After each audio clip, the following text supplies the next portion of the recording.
I want you to stop and ask yourself an honest question today.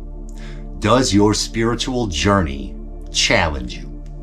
Right now, on February 14th of 2024, does your spiritual journey, what you've learned, what you've grown into, who you've become in the Creator, does it at this exact moment challenge you?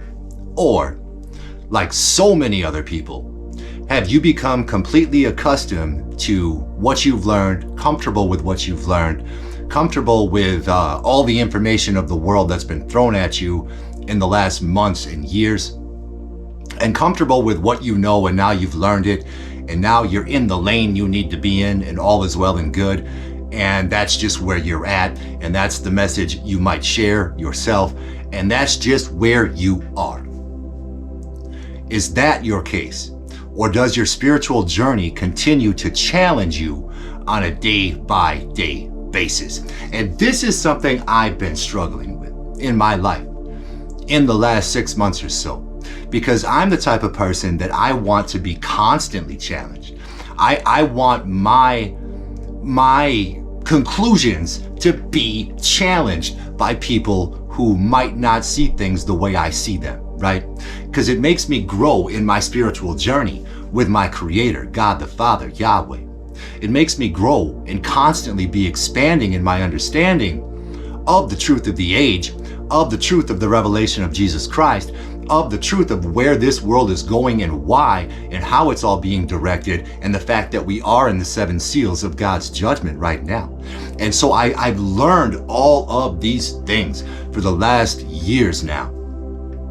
And for the last 6 months, I personally have kind of been stuck in a certain place where it's like, okay, Lord, I'm ready for the next thing. I'm ready to learn the next thing. I'm ready to deliver to your people that you're calling right now the message of the next thing. What is it? And he's like, Travis, you know, I've given it to you. You've been preaching it. You've been doing it. But I'm like, Lord, I want to grow. I want to grow. I want to grow, because I know that the times that are coming are going to be so difficult that we're going to have to be very mature in the Lord. And right now, so many of us are still babies. I consider myself a baby as far as my understanding of the kingdom of God, as far as my understanding of how he works, and why exactly the reasons are he's doing the things he's doing on the earth at this time, or allowing them to happen. And so I'm constantly seeking a better understanding of the Father, and seeking growth and wanting to be challenged. He has, I'm telling you, in the last couple of years, he has challenged my reality on what I believed, and challenged my reality on what I thought I knew, or what I thought I knew was possible. He has challenged my reality over and over and over again. And every single time I've grown. And when we grow in him, we also draw closer to him in our relationship with him. And our faith also grows, because we see the truth he's sharing with us and how relevant it is in our lives. And so he has challenged me on every conceivable level for years now, learning things and understanding things and pounding them into me so that I understood them for years now, for years.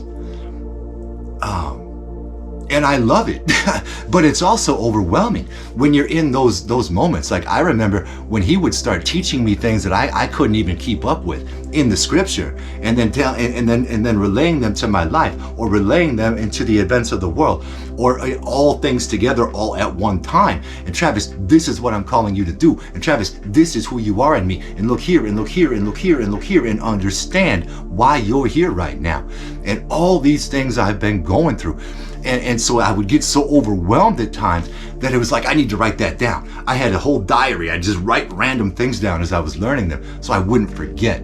But what I grew to understand is that the more we're challenged by him, the more we grow in him, the more wisdom we are given.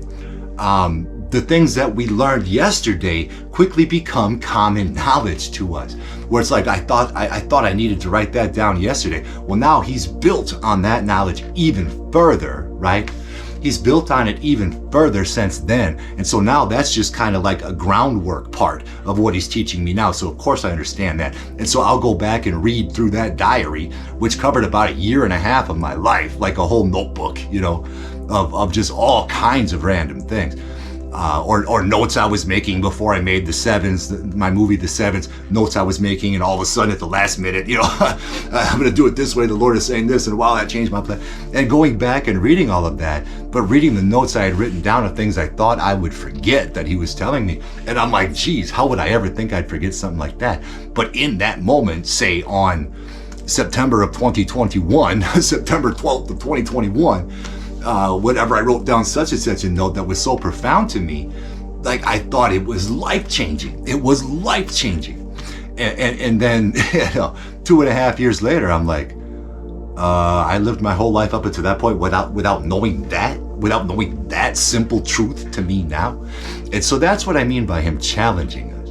That's what I mean by him showing us new things that we didn't think we could understand about the kingdom, about the way the world works, about the direction of the world, about his expectations for us in this age. I know my videos lately have been very, very serious. Watch the few I put out in the last couple of days. He has me on another locked in time to put out a lot of content for you in the spirit. And so I'm just flowing with it right now. I didn't plan on making a video today at all. Today is February 14th, 2024. And so, but he wants us always to have that growth moving forward. And so I've been frustrated right now personally, because I'm like, Lord, you brought me so far so fast. You brought me so much understanding so quickly that I couldn't even keep up with it. I didn't feel. And now it's all become knowledge to me. It's all become common knowledge, and I get it. But now it's just like the brakes got put on, and now what? And he's like, Travis, wait. Travis, wait, you'll know when you know. I'm preparing you for things you cannot yet fathom. You cannot yet fathom. And you're going to be challenged on the highest conceivable levels you can't realize yet, levels you can't possibly understand yet, and that you're not ready for. And so he's giving me time, and through the things I've been through personally in the last 5 months now, I guess I've needed that time. You know, through the 2.5 months of insomnia I went through last fall into almost early last winter, and then spending 16 days in an ICU, and then further on still in the hospital for 16 days in December, and then nursing a broken tibia or fibia. I can't remember which it is now, a tibia or fibia in my leg for another 6 weeks after that. It's like I'm just kind of coming out of that. And so it's like, but I'm like, but Lord, why in that time, all the time I had to myself, where I couldn't really walk around even all that much for those 6 weeks? Barely. I barely left the house ever, because I couldn't. I was wearing a walking boot, and I just wasn't learning. I was reading scripture, I'm like, but I wasn't learning it new again like I had been for so long. And the Lord is just like, Travis, rest. You've put a lot of energy out there in the spirit for me. Right now it's time for you to rest and get ready for what's to come, because what's to come you can't imagine.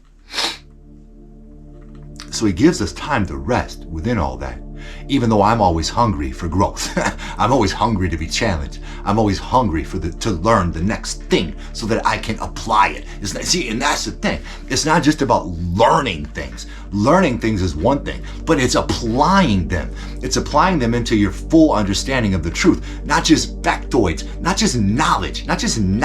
Knowledge is useless. I could rattle off knowledge to you all day long. It's useless. What matters is wisdom. Understanding God's mind is wisdom.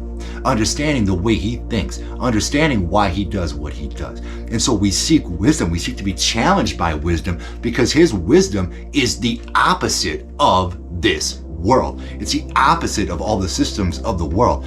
It's the opposite of your financial planner.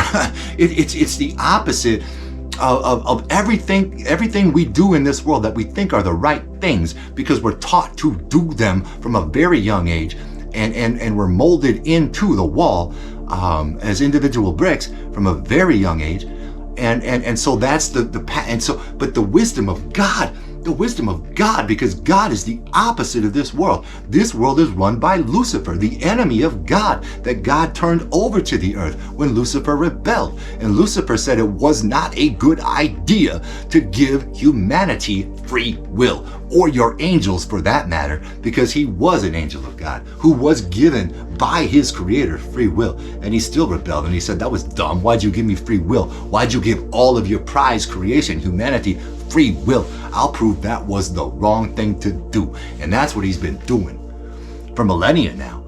And that's what he's ultimately trying to create with the beast system that he's trying to create right now, is a system of humanity that is forced, that must, through Neuralinks, worship the beast, that must worship the beast or be executed, you know. And so, but so going through the process of learning all these things, of learning all of that, and how it really plays out, and how it is actual reality. It's not just a story in a book. It's not just theory. It's not just knowledge.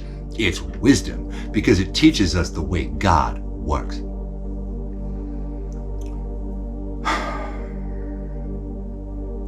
So we need to constantly be challenged in our spiritual journey. We have to be challenged. Never stop seeking more knowledge of God. Our entire eternities, we are eternal beings. Our souls, who we are eternal beings. And if you don't think that we're going to spend eternity growing and learning and expanding constantly into the new, that's exactly what our futures are. In the Father. And so you have to understand, every age is going to be an age of growth. And from this age we're in right now, which is ending real quick, dig into my channel if you don't know what I mean when I say that. Ending real quick, this age, it's leading into the 1,000-year age with Jesus Christ on earth. Now, you don't think there's going to be piles of growth for those of us who make it to the millennial reign with Jesus Christ on earth, learning from him directly for 1,000 years? That's growth. That's understanding. That's wisdom. That's not knowledge. That's wisdom. He will teach us wisdom. He will teach us so many of the secrets of the kingdom of heaven there's no way we could even come close to even touching an ounce of comprehension. Nowhere close. For those 1,000 years. But that's just the beginning. Then after that, the second resurrection happens. And those found worthy, those who are written in the Lamb's book of life, when they are judged, when those are written in the Lamb's book of life, and those of us who have lived the 1,000 years with Christ on earth, who are now prepared to be kings and priests coming up in the new age, because we've learned from him already for 1,000 years. When all of the rest of the dead are resurrected 1,000 years and going into the New Jerusalem and judged according to their works, those found written in the Lamb's book of life will enter into the New Jerusalem with us who were with Jesus for 1,000 years. And then the Father is there for the first time, and his face lights the entire city. And you think we won't have jobs? You think we won't have things to do in that kingdom, in the New Jerusalem, the 1,500-mile cube that descends out of heaven? Read Revelation chapters 21 and 22, and you'll see exactly what that's all about. And that's the new reality, the new age after the millennial reign, that we get with the Father for the first time, for our knowledge to really grow, for our wisdom to really grow, our knowledge in that world, because that world will be completely holy, There will be no temptation whatsoever in that world. And the glory it will be, we cannot fathom the glory that will be. Read about it. I'm telling you, it gives us every detail of what it's going to look like, and meditate on it, think on it, meditate on it as you read it, so that you see what that age is going to be. And we will be challenged in that age as well. Our spiritual journeys will always challenge us to grow deeper in understanding of our Creator. for us to go in an eternal direction. We don't know. The Father knows where we're going. The Father knows our eternal direction of our souls, of our spirits, where we're ultimately going, where He's going to lead us throughout all of this. This is just the very beginning. But we're going into an eternity with Him, learning from Him, learning what we don't know. But when we learn it, our minds will be blown every single time. Because that's just how He works. That's how unbelievable He is. If you think going to heaven is floating up into the clouds and playing harps and singing songs all day, you're wrong. It's not what it's going to be at all. And that is not how Revelation describes it either. So, if you're feeling a little stuck in your spiritual walk right now and you're not all that challenged in the moment, you're not alone. I'm right there with you. But I know something hugely challenging is coming for me. Something hugely challenging for me to learn, because the next year and what is it? We got about 20 months until September of 2025 where the beast reign takes hold, according to the timeline that I presented on this channel. And so we have about 20 months, and those 20 months are going to be extremely challenging on this earth. Extremely challenging in so many ways. Pure survival is going to be so challenging during the next 20 months. And it can happen, it can begin again at any time. Just like they dropped COVID on us, boom, just like that in one day. All of a sudden everything is what it was. They can do that to us at any time they choose. Anytime. And so we have to remember that. And we shouldn't be rooting for it either. Although it's what's going to happen, it's not something we want to happen. Because once we see what that's actually going to look like, you'll see the hell on earth it is going to be. And so those are the things we need to be prepared for. Those are the things that the Spirit of God is going to need to lead us through, and will, if we stay in tune with Him and stay in tune with His direction for our lives and the people He brings into our lives as well. In the moment, sometimes we'll have to have very, very good discernment. And so the knowledge He needs to give us right now, and the challenge and the wisdom He needs to bring into our lives right now, are to get us through where we need to get through in the next 20 months. And we will. So look at yourself again tonight. Ask yourself, is my spiritual journey truly challenging me? And if it's not, do what I do right now. Go straight to the Father and just say, Father, challenge me again. I'm ready. Challenge me again. And He'll look at our hearts and He'll know if we're ready or not. And if we're ready, I'm telling you, hold on tight, because the challenges are going to be coming in hot.